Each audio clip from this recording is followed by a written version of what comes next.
The question of the sister is, why did the Messenger of Allah, sallallahu alaihi wasallam, why did he marry Aisha at such a young age?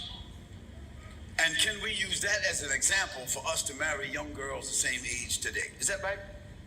So let's answer this question. It's a good question, and it's an easy question. Now, the why of it, nobody knows except Allah.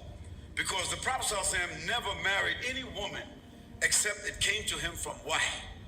What does it mean? What is wahi? The Prophet ﷺ never went around looking at women and select this one or select that one or say, yo, check this out. Tell that girl I like to marry him or marry her. No, Allah subhanahu wa ta'ala mentioned in the Quran, the Messenger of Allah ﷺ never spoke anything from himself, but whatsoever he heard from wahi, this is what he did. Now we know that the Prophet ﷺ is a man like everybody else, but Allah subdued his nafs. Allah subdued his nafs with wahi, revelation. So he was guided by Allah. He was accompanied by Jibreel alayhi salam. His nafs never came up above the revelation. So whatever the Prophet ﷺ selected to do, he did it through the influence of Allah subhanahu wa ta'ala and through the guidance he received from Jibreel alayhi salam. So why he got Aisha, we don't know that, because where did the order come from? Hello. Allahu Akbar. So the kafir, the non-Muslim, who is not able to understand or to recognize, they between the sky and the earth, they suspended because what? They're ignorant, they don't know. They don't understand the premise of revelation, so they can't appreciate that. But those who can appreciate revelation understand that prophets, alayhimus salam, were ordered to do things that we don't understand, that we call mu'ajiza. We call it miracle, phenomena, because it came from God. So Allah selected Aisha for the Prophet ﷺ. That's number one. And when the Prophet ﷺ realized that Allah inclined him towards Aisha, who was Aisha radiallahu anha? She was the daughter of Abu Bakr radiallahu anhu. Abu Bakr as-Siddiq radiallahu anhu. And who was Abu Bakr as-Siddiq? Abu Bakr as-Siddiq, he was a well-known man in Mecca, right? Well-known, honest. He was an aristocrat, a very influential man. He was the supporter of the Prophet ﷺ. He was a companion of the Prophet ﷺ. And Aisha was his daughter. So one day the Prophet ﷺ said to him, from the inclination he got from Allah subhanahu wa ta'ala, he says, Abu Bakr, he says, do you love me? Abu Bakr said, Ya Rasulullah, I sacrificed my mother and my family for you. He said, then I would like to ask you for your daughter in marriage. This is very common among the Arabs. Don't think about Norway, don't think about Europe, don't think about China, don't think about America, you think about the Arabs. The Arabs at that time, it was urf. It was part of their urf. It was very normal for them to ask for the daughter of a man when she was 9 or 10, so that that daughter could come and move with the family, not sleep with him, but come and move with that family so he could observe her, she could observe him, so by the time she got to the age where she could have sexual relationships and have children and intimacy, they would have already built a bond. Do you understand that? Do you understand that? So the Prophet ﷺ, he didn't sneak around someplace and get her phone number. من كل شيء بنته البشرية لم يصل أي شيء إلى ذروة برج خليفة لشركته. He didn't try to meet with her somewhere. He wasn't eyeballing her. He was not desiring her. This was his best friend. And who was Abu Bakr? Abu Bakr was one of the most respectful people of Mecca, of the Quraysh.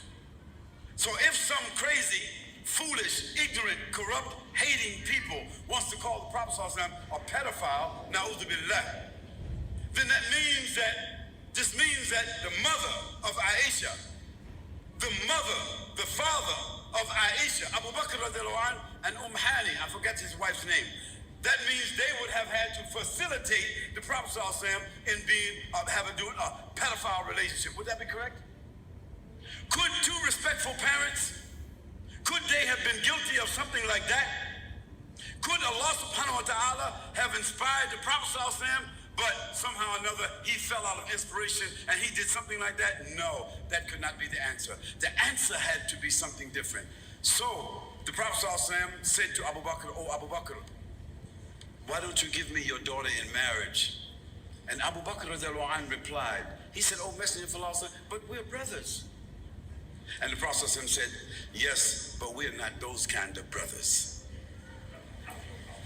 See, they're not brothers of the blood. They're not brothers of the same family. This means that your daughter is lawful to me. And it is within the context of what? The Arab urf. That means the Arab society. What is well known to them, what is legal, what is decent, what is dignified, what is halal, what is clean. So the Prophet ﷺ could not have been asking to do something that was abnormal. It had to be something that was normal. Now let us look at the fruit that came from the tree so we can understand it. Who was Aisha radiallahu anha? She's the woman that memorized the Quran. When the Quran was revealed, when the last ayats of the Quran, the last 6,636 ayats were revealed, 3 months later, Aisha had memorized the whole Quran. Think about that. Secondly, let's look at Aisha radiallahu anha. Aisha radiallahu anha, because she lived with the Prophet ﷺ. She saw him, she understood him intimately, clearly. Her mind was bright, and she was a powerful young girl.